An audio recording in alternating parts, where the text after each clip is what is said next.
हर अमृत वेले वत्ते का बीजिया, भगत खाए खर्च रहे निखुटे नाही।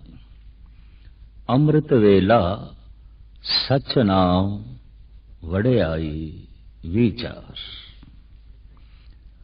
धन गुरु ग्रंथ साहब जी महाराज की बाणी ने अमृत वेले की अपनी एक महानता अपने बोलों अपने शब्दों दर्शाई है। दरअसल देखा जाए प्रकृति ने जो साडे शरीर की ये सिरजना की है, इस रुत दा ते वक्त दा अपना प्रभाव है। मौसमी फिजा चारों पासे प्राकृतिक मंडल उदास दिखाई देता है। झड़ रहे ने पत्ते और चल रही ने हवावां, डोल दियां शाखां अपना शिंगार बदल रही ने, उदास दिखाई दे रही, नगन दिखाई दे रही ने। ये शाखां दरख्तां दी हो बहु मनुख के मन की प्रकृति भी कुछ इस तरह ही जो है देखने को मिलती है। जर्रा जर्रा पत्ता पत्ता खिड़िया होया है। मौसम बहार है। धरती ने मानो बड़ा सुंदर श्रृंगार किया है, किधरे पीले रंग का, किधरे गुलाबी रंग का, किधरे चिट्टे रंग का। इतने सुंदर श्रृंगारमयी वस्त्र धरती का चप्पा चप्पा सुहावना हो जाता है। यह मौसम बहार मनुख के मन के उत्ते भी अपना एक खास असर पाता है। गर्मी की रुत आ गई है, मन की हालत कुछ और हो गई है। ठंड आ गई है, शरीर ठिठर रहा है। तो रुत तो और समय तो मन प्रभावित है, तन प्रभावित है। सर्दी आ गई है, सानू कपड़े बदलने पैंदे ने, मोटे कपड़े गर्म कपड़े लबने पैंदे ने। और गर्मी मजबूर कर देंदी है गर्म कपड़ियां नू एक पासे करन ते। हू बहु जो समा है, दिन दे 4 पैर, रात दे 4 पैर, जिथे रुत दा असर है, मौसम दा तन ते मन ते असर है, उथे 4 पैरां दा जिसनू समा कहंदे ने, वक्त कहंदे ने, इसका भी मन दे उत्ते तन दे उत्ते अपना प्रभाव है। आद काल तो संत जना दी पकड़ विच आई एक गल कि रात का जो चौथा पैर है, अगर मनुख समय सिर वाकई रात दे पहले पैर दे अंत होंदे होंदियां सौ गया है, तो शरीर की नींद रात दे चौथे पैर दे आरंभ होंदियां संपूर्ण हो जाती है। अखां खुल जांदियां। यह गल वखरी है। अगर मनुख समय के मुताबिक सुता नहीं तो फिर मुश्किल है कि अमृत वेले ये उठ सके। वक्त सिर सौ गया नियम पूर्वक तो प्रकृति जगा देंदी है। असी देखते हैं प्रकृति पंछियों को जगा देंदी है, पशुओं को जगा देंदी है, क्योंकि उन्हां दी नींद सुभाविक है, प्राकृतिक है। रात दे पहले पैर दे अंत होंदे होंदियां चिड़ियां, पंछी, पशु करीबन करीबन सो जाते हैं। रात का चौथा पैर आरंभ होया है। चहचहांदे हुए पंछी उठ बैठते ने, गऊआं उठ बैठदियां ने, बछड़े बोलन लग पैंदे ने गऊआं दे। सारे दा सारा पशु जगत समय तो प्रभावित है। वक्त सुलांदा है, वक्त जगा देंदा है। मनुख ने अपनी नींद नू प्राकृतिक नहीं रहन दिता और किधरे किधरे अपने जागण नू भी प्राकृतिक नहीं रहन दिता। वैसे तो देखा जाए इहदा खान पान पैरान भी प्राकृतिक नियम के मुताबिक नहीं है। यही कारण है कि जैसे मनुख प्रकृति तो दूर होंदा गया, परमात्मा तो भी दूर होंदा गया। परमात्मा के निकट आने लई इसनू प्रकृति के निकट आना ही पएगा, प्रकृति के प्रभाव नू कबूल करना ही पएगा और उहदी नियमावली नू जिंदगी का अंग बनाना ही पएगा। तो बहुत पुराने समय तो जो अध्यात्मिक चिंतन करते सन, हर वक्त मन नाल जिन्हां दी घोल रहिंदी सी, मन की साधना ते तल ते जीण वाले अंतर्मुखी पुरुष, उन्हां दी पकड़ विच आया रात दा चौथा पैर भजन लई बड़ा सहायक है, बहुत सहायक है, मदद करता है। कहंदे ने ढंग नाल भोजन कीता होवे रात नूं तो भोजन आलस पैदा करके नींद लियाउंदा है। ये नींद उस भोजन नूं पचा देंदी है, और जब नींद पूर्ण तौर पर पचा देंदी है, भार हल्का होंदा है, आलस मध्यम आउंदा है, ये जाग पैंदा है। दोबारा शरीर नूं भोजन की लोड़ है, ते हुण शरीर नूं भजन की भी लोड़ है। मन भजन भी चाहता है। इस समा कहंदे ने 100 लुकमे दिन दे ते 1 लुकमा सुबह दा। सारी दिन की साधना ते अमृत वेले दे एक पल की साधना बराबर हो जाती है। समा मदद करता है। धन गुरु नानक देव जी महाराज ते साफ कहते ने, जे एक होए तां उगवे, रुती हों रुत होए। एक ते बीज ठीक होवे, मुकम्मल होवे, पर बीजण वाली रुत भी ते चाहिदी है। मौसम दे अनुकूल जो किसान बीज नहीं बीजदा, सही ढंग नाल वो प्रफुल्लित भी नहीं होंदा, वो पूर्ण फसल नाल अपने घर के कोठे भर भी नहीं सकेगा। तो ये जो रात का चौथा पैर है, इसनूं साडे देश के प्राचीन सनातनी ऋषियां ने कहा, ये ब्रह्म मुहूर्त है, ब्रह्म के चिंतन का समय है, ब्रह्म नाल जुड़न का वक्त है। इसनूं धन गुरु नानक देव जी महाराज ने अमृत वेला आख्या। ऐसा समा जद अमृत की वर्षा हो रही है। इसनूं इस्लाम के महान बानी मोहम्मद साहब ने कहा, अलल सुबह, अल्लाह दी सुबह, अल्लाह दी सवेर, वो सुबह जो सुभावक अल्लाह नूं चेते करा देंदी है। थोड़ी जिहां भी किसी मनुख दे अंदर अंतर्मुखी होने की जागृति है, तो यह समा बहुत मदद करता है, बहुत मदद करता है। धन गुरु रामदास जी महाराज का फरमान, हर अमृत वेले वत्थे का बीजिया, भगत खाए खर्च रहे निखुटे ना। अंतिशकरण की धरती दे जो अमृत वेले नाम का बीज बो छड़दा है, बरकतां नाल झोलियां भर जांदियां ने। वो लोक परलोक अपना सुहेला कर लेंदा है। इस समय जो जागे है और इस समय जो बंदगी विच लीन होया है, दुनिया भर दे बंदगी दे पुगे हुए पुरुष संत जन उस साधक तो फिदा जाते ने। अवतारी पुरुष भी जो है सदके जाते ने। भाई साहब भाई नंदलाल ते कहंदे ने, शबद कुर्बान खाके राहे संगत, दिले गोया हमी बस आरजू कर। एक कोई आरजू रह गई है, हे गुरुदेव, अमृत वेले ਜਿਹੜੀਆਂ ਸੰਗਤਾਂ ਤੁਹਾਡੇ मार्ग ते चल ਪੈਂਦੀਆਂ ਨੇ, उन्हां दे कदमां दी खाक मैनू बना। वो कदम बड़े पावन ने, वो चाल बली महान है।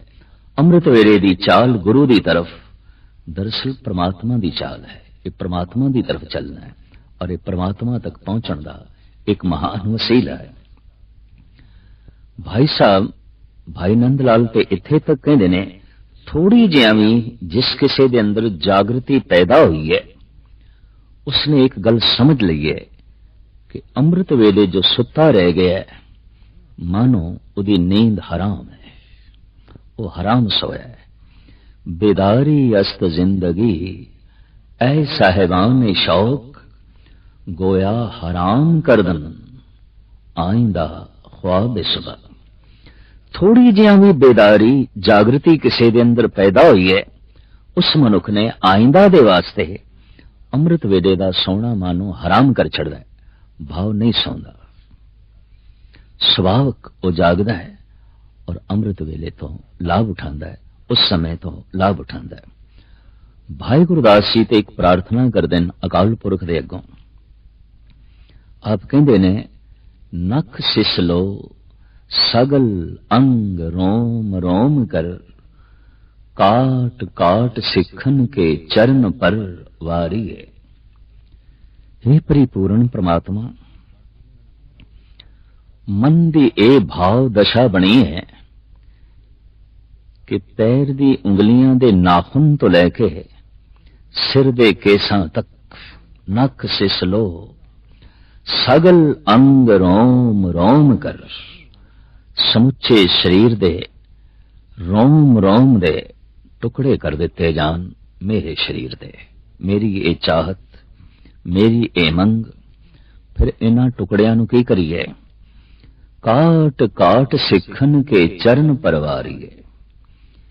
इन्हां नूं कट कट के पुरजा पुरजा करके गुरु के जो सिख ने उन्हां दे कदमां तो सदके करो, उत्थे निछावर करो, फिर भी आखिर मांस के टुकड़े ते बचणगे।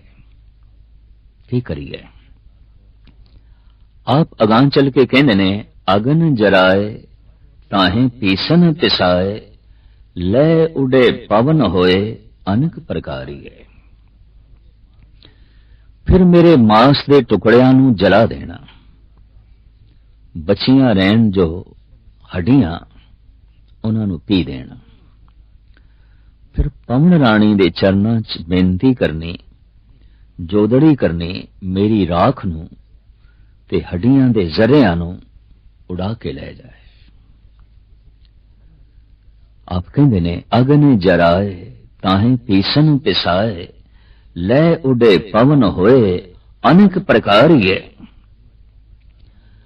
तो पवन उड़ा के ले जाए, आखिर पवन हर वक्त इस खाक नूं और हड्डियां दे इस चूरे नूं अपने कोल रख नहीं सकती, किधरे न किधरे ते सुट्टेगी। तो भाई जी कहंदे, हां ये सुट्टे, पर किथे सुट्टे?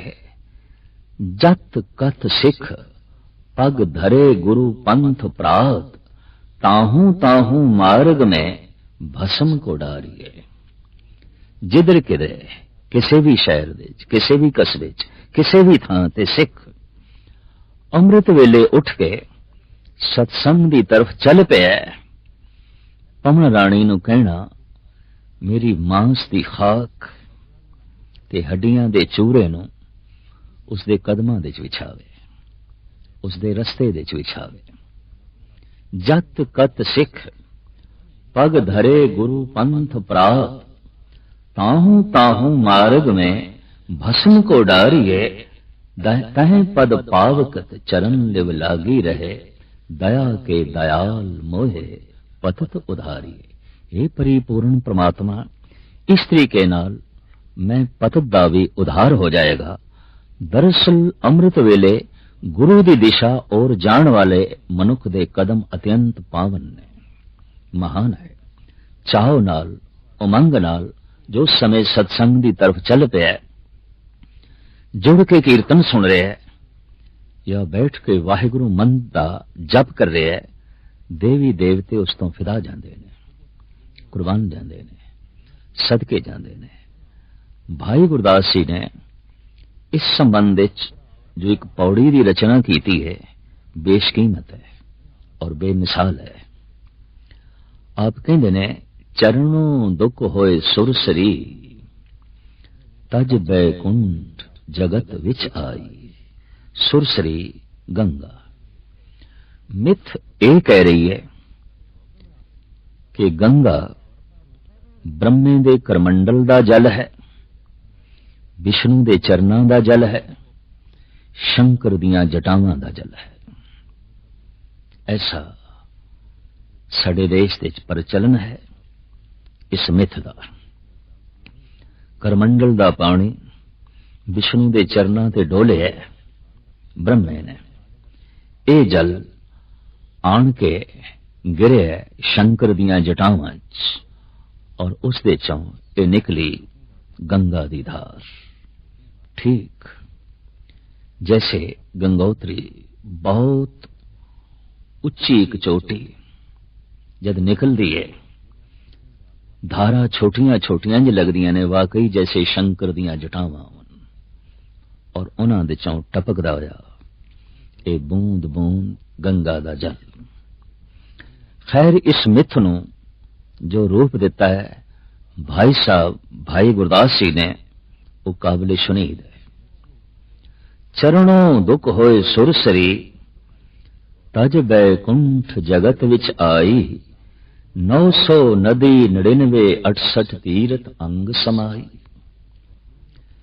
इस पृथ्वी दे ते 12 मास वगण वालियां नदियां भाई गुरदास जी की गिणती के मुताबिक 999 ने। एक घट 1000 जो 12 मास दरिया बगदे ने। भाई जी कहते ने 999 नदियां दे चों गंगा सिरमौर है। उसके जल की अपनी खूबी है। हर नदी का जल अलग अलग है, हर थां दी वायु अलग अलग है, हर जगह रेत दे जर्रे अलग तासीर रखते हैं। यही कारण है कि जद कभी किसी का कोई रोग औषधियां नाल ठीक ना होवे तो पुराने हकीम कह दिता करते सन, पानी बदल ले, हवा बदल ले, टिकाणा बदल ले। और ऐसा देखने विच आया है, वाकई टिकाणे दे बदल दिया, आब हवा दे बदल दिया वो तंदुरुस्त होया है, वो ठीक होया है।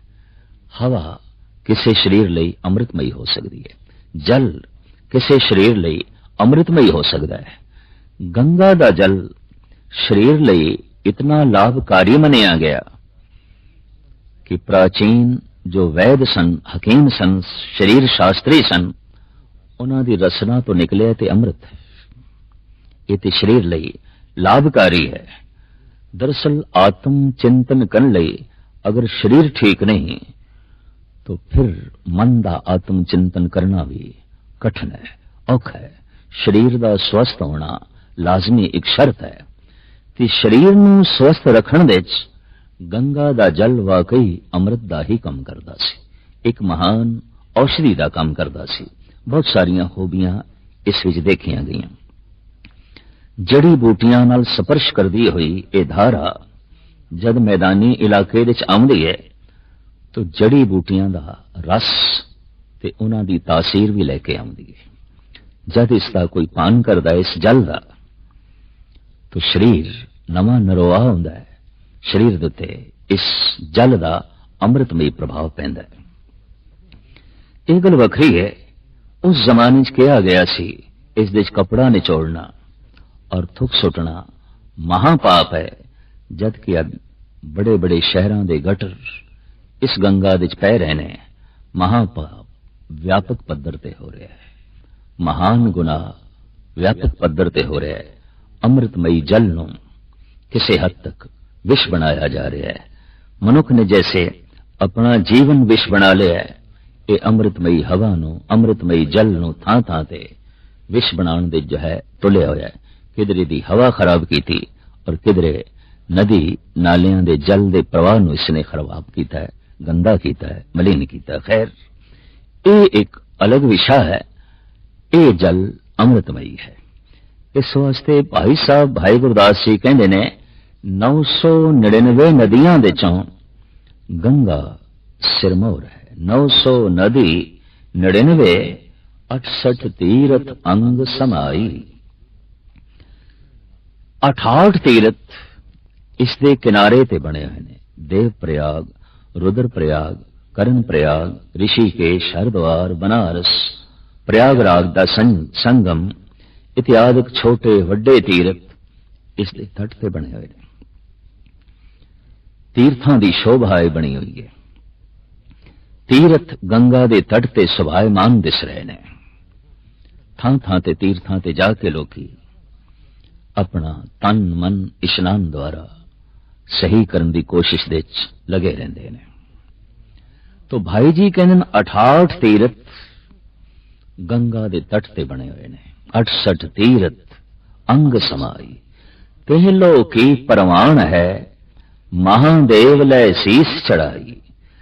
इसकी महिमा 3 लोकां दे है और शिव जी ने इसनों अपने मस्तक दे स्थान दिती।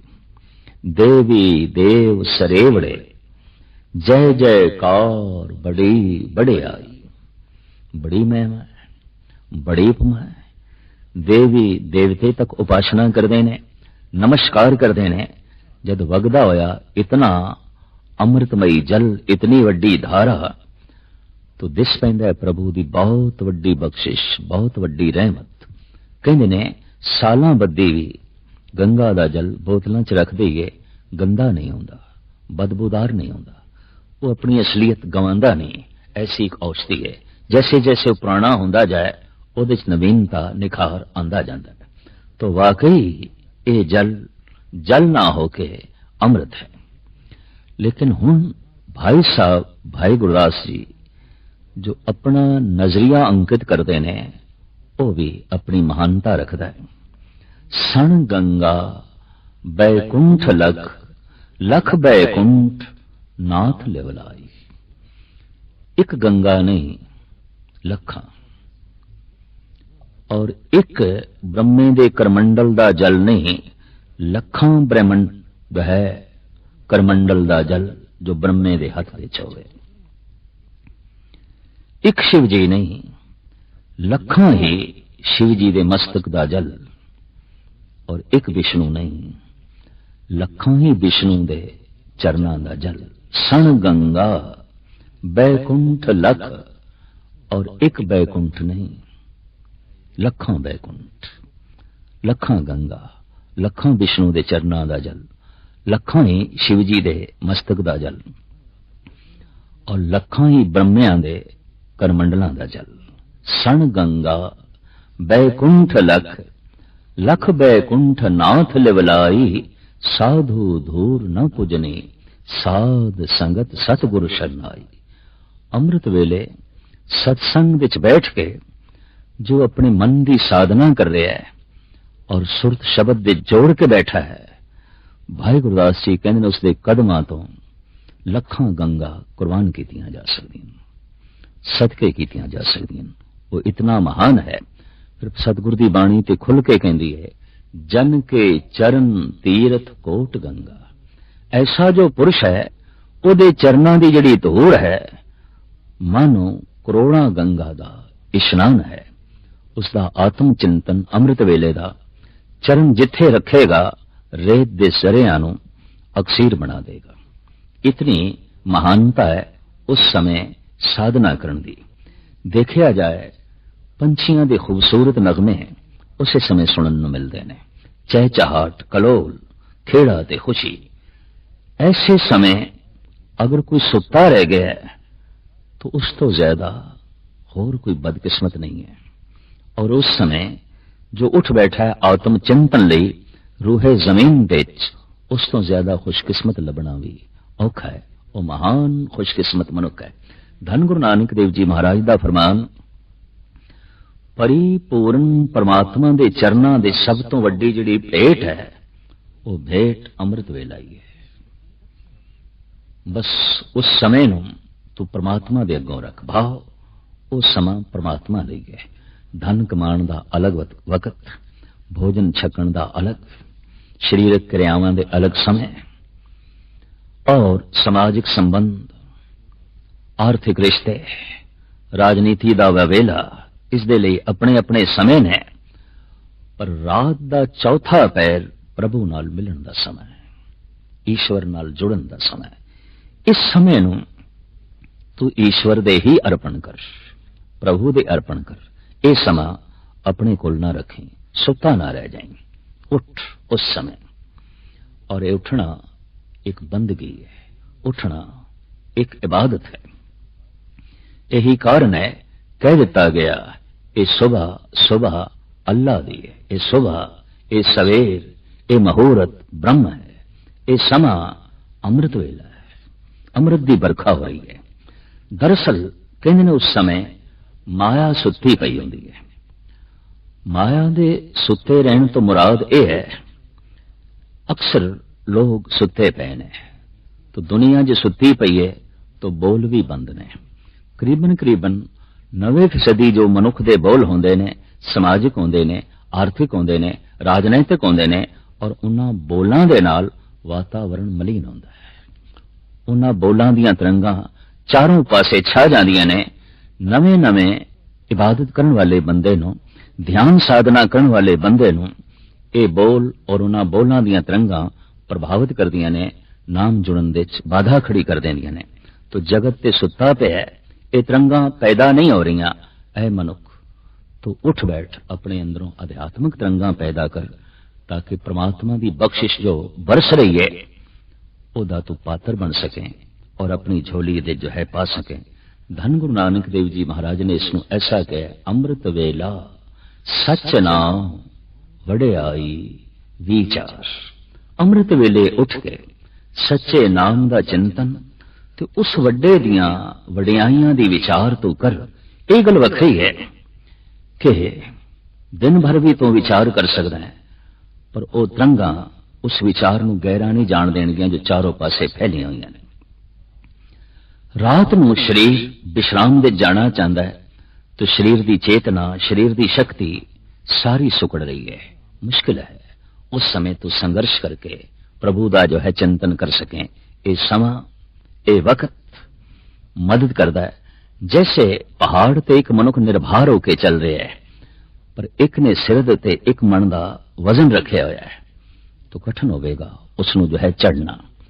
अमृत वेले मनुख निर्भर होता है, दिल दिमाग ते कोई बोझ नहीं होता। वो समा मदद करता है